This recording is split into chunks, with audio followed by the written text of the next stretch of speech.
Climate change is affecting the critical infrastructure that plays a key role in our national security.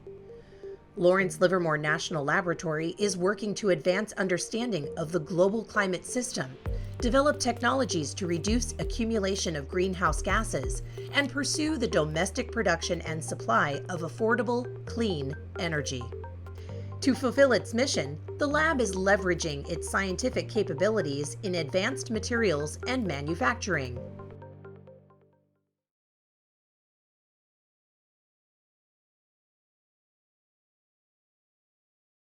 My name is Simon Pang. I'm a staff scientist here at the lab, and I lead LLNL's carbon capture and direct air capture program.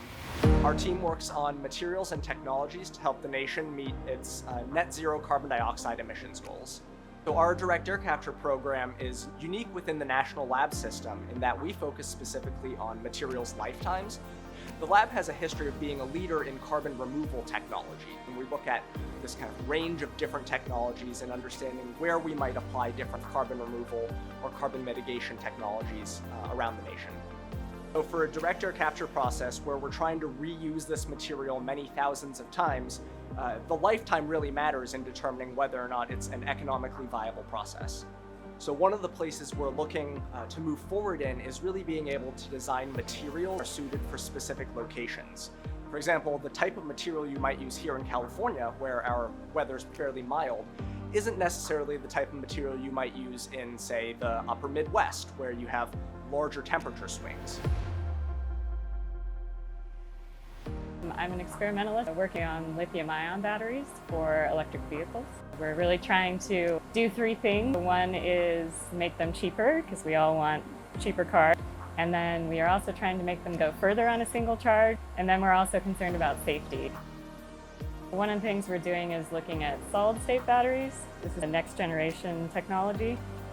So in conventional lithium-ion batteries, you have a liquid electrolyte, and that transports ions back and forth between the positive and the negative sides of the battery. But that is flammable, so that's what's causing a lot of the issues with conventional lithium-ion batteries. So we are trying to move to a solid material instead. I think what excites me most about battery research is that we are working on a relevant problem, and what we do will hopefully make a difference in the world, something that we can see, tangible difference in the world. What I really like about this work is that we're addressing a national need that has global scale implications for removing carbon dioxide and achieving climate security. For more information about LLNL's multidisciplinary approach to climate and energy security, visit llnl.gov/purpose/missions.